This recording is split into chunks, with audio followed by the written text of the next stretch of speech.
Cock-a-doodle-doo. Taco! Cock-a-doodle-doo. Oh yeah, grill. Cock-a-doodle-doo, y'all. Shrimp. Cock-a-doodle-doo. Beef. It's Pearson and McWilliams, and we're cooking for you.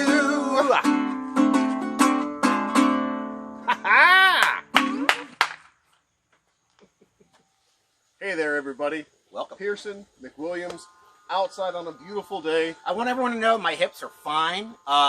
Just a little bit of medicine, and they thought they were broken, but no problem. And much like Shakira's, they don't lie. They're very, very honest hips. Happy to see that he recovered from his Prevagen accident last week. Yeah. Today, we are bringing you tacos two ways from the backyard. Street tacos. What's a street taco versus a regular taco? Street tacos are typically, there's like, the prep time is pretty quick. It cooks quickly, so it gets to the people quick. So we've already prepped our things. The cook time won't be that long. Okay. So when you're ordering out on the street, I guess a street taco, it is, give me that. They can put it together in 10 seconds, hand it to you? Yeah. Perfect. We'll see. Yeah. Now, none of our meat, his steak, he brought steak. What kind of steak did you bring to heat up? Ribeye. Ribeye in Yeah. the tacos. I've got Yeah. some shrimp here in this bowl, seasoned with some Mexican spices. Everyone see the shrimp in his bowl. Oh wait, it has something on it. I don't want the bugs to get it yet. Now, you might see that we are not using a traditional backyard grated grill for this. No charcoal, nothing like that. This right here is a flat cast iron skillet. So think about like your grandma's big camping skillet. It's just, 2 square feet worth of that. I'm thinking of your grandma's casting skillet. Go ahead. I'm sorry. Okay, no, she had a great big skillet. Okay, yeah. So here, you don't have anything that ever falls through a grate because there is no grate to use. I personally am not very good at cooking on fire. I always not good at cooking. burn the outside. I always leave the inside raw. This seemed to me to be a good step because I'm pretty good in a pan. This, we just got this year. I'm still learning the ins and outs, but it's made good food so far. One thing I noticed about grilling is you got to know your grill because every grill has like a hot spot in a different place and stuff like this. So that comes into play a lot of this. So you probably already have. I already see it looks hotter over on the left there, doesn't it? Well, over here, there's 2 burners here and 2 burners here. So the very center is going to be the cold spot, if there is a cold spot, because that's where there's no direct heat, flames coming up from underneath. Now, if you can see the shine on it, we've got sunflower oil to help provide the non-stick surface. Now, why did we use sunflower oil versus another type of oil? Sunflower oil has a very high smoke point, which means it can get hot without starting to burn at about 475 degrees, as opposed to olive oil, which is closer to 400 degrees. Peanut oil also has a really good smoke point for that and for frying, so you don't burn your house down, stuff like that. But sunflower I like the flavor of, so that's the one that we're going with. Okay. We have Fajita Vegetables. Yep. Cut up, pre-seasoned. Okay. The long strip cuts that I used are called what, Mr. McWilliams? Fleur-de-lis? The julienne. Julienne. The julienne. Long strips. And as we've already covered... I wasn't paying attention last time. As we've already covered, you cut things the same size so that they take the same amount of time to cook. None of this is going to take very long. I know last week was a long episode because we had steak that was over 1.5 inches thick. This week, things are going to move along pretty rapidly, so try and keep up. Then I have my meat here, and I marinated it last night, and then I put it in the slow cooker, just kind of give it a little cook so it cooks faster. But I marinated it with some pineapple and a bunch of other things that I'm not going to tell you about. So it's kind of a sweet, smoky taste to mine. So you're looking at like a Baja style. It's going to go with a lot of the limes. Yep. And the other sort of things that we have. And what'd you marinate yours in? My shrimp are not marinated, but they have a dry rub of salt, pepper, cumin, very popular Mexican spice, onion powder, garlic powder, and paprika. So they're going to have a nice sort of golden red color once they hit the grill. Hey, Mr. Pearson, I have a viewer question. Yes. Joe Knuckles from Iowa's Penitentiary wants to know, what would your last meal be? My last meal. If I could have a last meal, let's see. Let's make it the filet that I had at Greg Norman's Steakhouse in Myrtle Beach. Greg Norman himself didn't cook it. It was right after he almost chopped his hand off with a chainsaw, but that may have been the best dish I've ever purchased somewhere. Okay, interesting. All right. Joe Knuckles appreciates that. With tacos, I'll say a big part of the experience of a taco is the difference in texture from one bite to the next. So you're going to have the steak or the shrimp, okay? That sort of meat texture that you have to chew through. It's not hard, but you have to chew through it. The vegetables will be relatively soft, okay? So I also prepared, for a little contrast and crunch, a slaw, a broccoli and carrot slaw. Now, I didn't make the stuff. It was from a bag. But what I did, tiny little bit of apple cider vinegar on it to break it down, okay? A little bit of sour cream, a little bit of mayonnaise, lime juice, Yeah, definitely cute with lime salt, juice. pepper, cilantro, and lime zest. So this is going to keep brightening things up, and it gives you the crunch, so you're not biting into a roll-up of just the same mush texture all the time. And anytime you can add crunch to a meal, that's why like fried things are so good, because they have that crunch on the outside and then they're soft on the inside. And then, because a sauce is always good to have, I have this drizzle made up here of sour cream. You thin it out with a little bit of water and lime juice because you don't want it to be super thick. You want it to get that nice drizzle. Okay. It also has paprika in it, has a little bit of lime zest, and a drop or two of ghost chili hot sauce. Nice. Okay, so for mine, I use chipotle chilies. What are those tomatoes called? The tomatillo. Tomatillos, which I put on my grill and kind of charred them a little bit first. A lot of cilantro, lemon, lime zest, and lime, and a little bit of mayonnaise, believe it or not, and a little bit of this creme, which is to help thicken it up as well.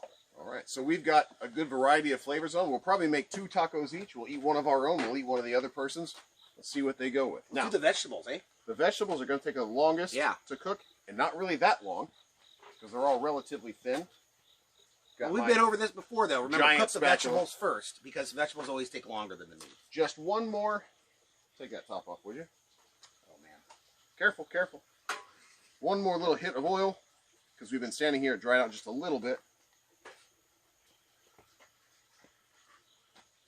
Now, did you do anything to season these and get salt and pepper on them prior to this as well? Yes, these have been salted and peppered for about... And also put oil on them as well, or do you just have the oil on the grill? I have no oil on the vegetables beforehand. All the oil is on the grill. You don't want I things always to be put a little soggy. oil and toss it in with the vegetables, so I do it. So. Right. If I'm in a pan, that's what I'm going to do. Yeah. But because they're already going to hit some oil here, I can let that go. Now, I don't know about you, but I like my onions actually caramelized. And when you caramelize an onion, you actually have to cook it for quite some time. It brings out the sugar. So if TJ's going to make these, and this is his grill, so he's going to make these onions. He's probably not going to caramelize them, because you actually have to cook onions to caramelize in like 12 minutes or something. It's quite a long time. Or even, depending on the heat, it could take up to 25 minutes. Yeah. And what you get is kind of like an onion candy. Yeah. It's sweet enough to make jam out of. That way, it's like an onion jam. If you're doing it the right way, it's not just putting things in a jar and sealing it up, right? But if you give it that right amount of, he's talking the caramelization, the heat on the outside bringing the natural sugar and setting it, so you get the brown strips like we had on our carrots last week. It's actually a really, really great flavor, but it's not a fast flavor, so it's not going to be what we're doing today. That's good. So he's got those on there.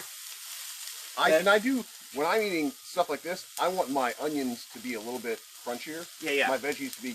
Yeah, it does. When you caramelize them, they do get kind of soggy. Now, notice here, you got the limes cut. Limes are really good on that. I think you mentioned that before, but limes are really great because that citrus really brings out different kind of flavor in everything. And when the meat's on the grill, you can give it a little shot of that lime juice, or right before you eat it. So assemble the taco, lime juice, bam, take the bite. Now, the thing You have a viewer question for me? the viewer question is not for you. This week's viewer question from Joyce D, Wichita, Kansas. Oh. What happened to the third steak that you had on the counter last week, but didn't cook? Joyce, good eye, and I'm glad you're a loyal viewer. Wow. Let's send Joyce something. I only had room in the pan for 2 of those steaks, so that third steak, which I did cold age, because it had been seasoned and sitting in there, I used the next day, and I made sort of a Mexican spice rub for it, and because it was so dry on the outside, all the salt had taken the moisture back in, I got this really nice sear crust of the flavor on the outside, and we had it with some Spanish rice and probably something else, but it was good. So that third steak did not go to waste. So Joe Knuckles had another question. Yeah. Why do you like Nickelback so much? Well, their photographs make me laugh, so I can't really help. Oh, it's really just a photo. But love them. Yes. Oh, okay. Looking good. So they make me want to be a big rock star. We're already getting brown on these veggies. I think it's probably time for the shrimps. Do you not? Can do that. Let's take the press and seal off. All right, I'm gonna take this up to the camera really fast so they can see the dryer. All right, so you can see that right there, nice and seasoned. Here we go. Okay. Now, probably not the whole bowl. We don't necessarily need that, but actually that side's a little dry. Could you give me a small oil hit here? You know, you can boil shrimp, you can fry shrimp, shrimp gumbo, shrimp creole. When we didn't have shrimp, we ate sand. This is one of your fastest cooking meats. I'm just trying to get that oil. Mr. McWilliams did a very terrible job of putting the oil in a place where I could get to it. Okay. Shrimp are going to cook. Oil? Maybe just a little bit here in the front. You're so critical, man. I know how physics goes. How short are you? I'm very short. Okay. My feet do reach all the way to the ground. Oh, wow. Convenient. Okay. So now these shrimp are going to cook very, very fast. If you overcook a shrimp, you get a little rubber coil, and that's not good for anyone. And how do you tell the shrimp are done? Because they actually change color, don't they? They change color and they curl up. Yeah. Okay. So you'll lose that gray of the fresh shrimp, like the gray, silver, translucent. They will become opaque. Today's word of the day, opaque, and they will That's curl an art word. and tighten up just a little bit. It's not an art word. People use it. It's useful. It can't be an art word. Yeah. Kind of like Nickelback. So these are half done already. Why don't we throw the steak on? Yeah. So same thing. We got probably more than we need. I got some steak and some pineapple in here. And yeah, just grab some of that and try to get a little bit of both. And we're making enough for basically 2 tacos here. There you go. You actually, one of the mistakes, when I worked at a ranch in Wyoming, we had a taco night, and the guests would come out, and you know, it was like a taco bar, and they'd say the same thing. Well, how do I make this taco? They had that question. I said, the mistake that I see most people make when they make a taco is you see all these items that you can put on your taco, and you basically put too many of the items in each in your shell, and you can't actually fold it or close it.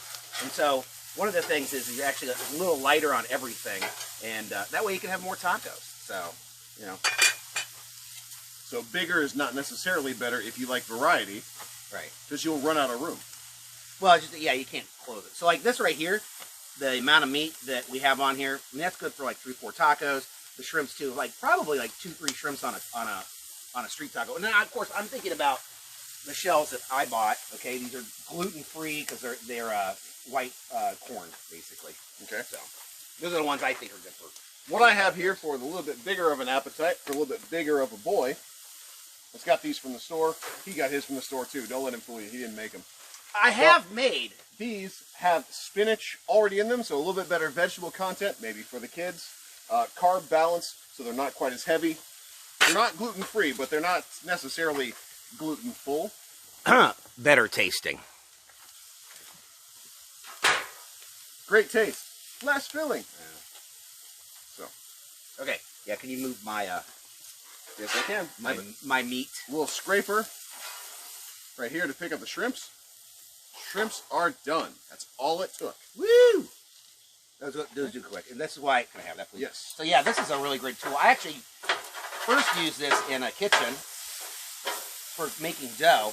And then later on, I use it actually in my ceramics room for clay. This is a really great tool. That particular one has not been used for clay. As far as you know. As far as I know. And are you going to do the shells? You can scoop everything out on the you want to do shells on the griddle? Or I was not planning on heating up the shells. I prefer my shells to be softer and not half cooked through. Oh, really? So okay, so I prefer mine the other way. So they wrap easier without breaking for me. Oh, if they are out there.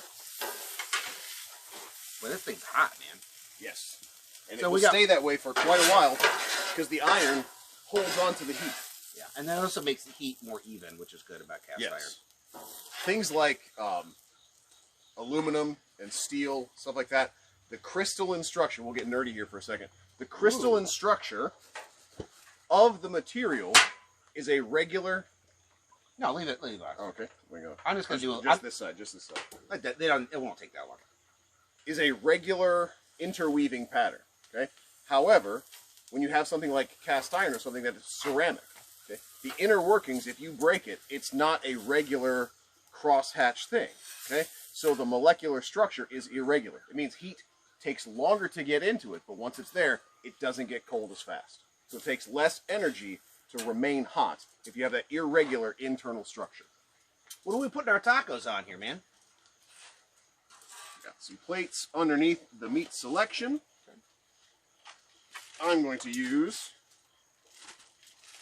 a Mission Carb Balance Spinach and Herb, high fiber.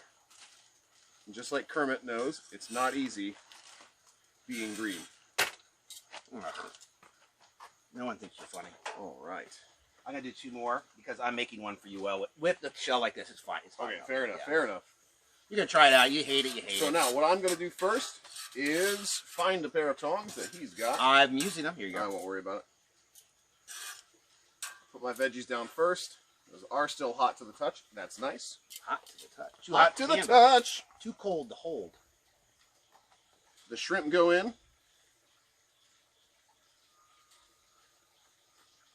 Instead, yeah, you can fit about 4. You don't pile them in there. Yeah. 4, in fact, that's too many for one taco. 3 shrimp, perfectly placed across the bottom. Leave that there so Mr. McWilliams can get himself some. Again, beef. Not very much. We're gonna do the beef. You're doing the shrimp. Yes. We'll do our own, and then we'll try the other person's. Yep. The slaw goes on top for me. There's that crunch component. Little squeeze of lime. Crunch.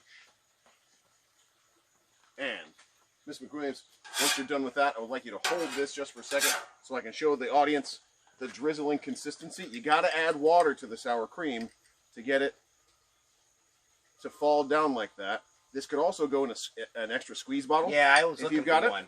I couldn't find one. But sometimes you got to go to a craft store or a deep section of Walmart that you're not prepared for. All right. Shrimp taco and Baja beef. Try to get a good wrap on this.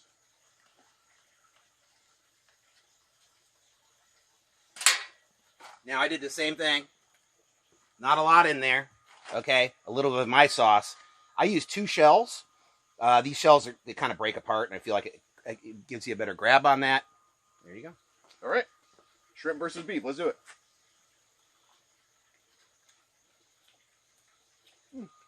Got a zing to it. I've never made this recipe before. Where'd you find it? On the internet. Oh. I just never did this marinade with the pineapple. And I cooked it with the pineapple, so it's got that little fruit. Very good. The shrimp is good. We took it off before it got overcooked. Overcooked shrimp tastes worse than it feels. It's like eating the fat cap off of a steak and having that gristle squeak in your teeth. That's what an overcooked shrimp. If it's squeaking, you're doing it wrong. All right, I'm going to give him 2 of these, okay, my shells. And I'm going to get one of his shells. Apparently it ain't easy being green. Got to the lime juice, got to the sauce drizzle. Pretty good. I'm going to grab 3 shrimps. I think you'll like the shells, my shells a little better. I've had these shells. They're all right. But I actually really prefer those little guys. Oh, I didn't get the slaw. Got to do the slaw, dude. All right, here comes beef, onion, and pineapple. One more pineapple. Yeah. A little bit of onions. Pineapple, not just for pizza anymore. That's right.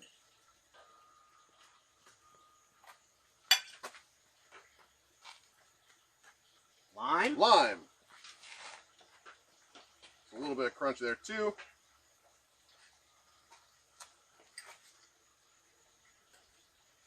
Fajita You want a little of this sauce? Yes, I would love that. There you go. Yeah. You're welcome. Lime. And here we go. Right. All right. Your taco on the inside is better. What makes you say that? Because my beef is too soft.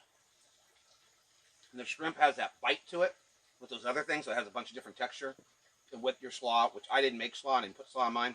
So I like the texture of yours though. But I think on the my shell would be better. What do you think? What's your opinion? I think I'm with you there. Yeah. The slow cooking of the beef really broke it down. So it kind of falls apart. it does. It's this great tender texture, but as far as going into a taco with nothing else, if there's no slaw in there, Yeah. with nothing else to sort of bite through. I should have shaved just a little bit and brought it over here and done on the flat top. And just done a little bit. But I thought, oh, the steak will take longer and all that. But that was a mistake on my part. But either way, these are good tacos. And the flavor marinade on yours has zing to it. Pineapple gives it the sugar. You said there was a little bit of mayonnaise to smooth it out. Mm-hmm. No, that's great. Your sauce is wonderful. And I tell you what, your shells are better than my shells. Don't you like them on the top, flat top? Yeah, having just that little bit of Yeah. carbon on it. It does. It helps just get them warm and brightens them up. You know. So in Battle Taco, we have a tie, filling versus shell. What do you think we should do next? I don't know. Let's submit it to you. Email us at mcwilliamsj@talawanda.org, and maybe one of your requests can be one of our next episodes. We're gonna keep on finishing these, but we'll see you next week. Thanks, everyone. A cock-a-doodle-doo. Tacos. Cock-a-doodle-doo. Flat top. Cock-a-doodle-doo, y'all. Shrimp and vegetables. Cock-a-doodle-doo. And some beef. It's Pearson and McWilliams, and we're cooking for you.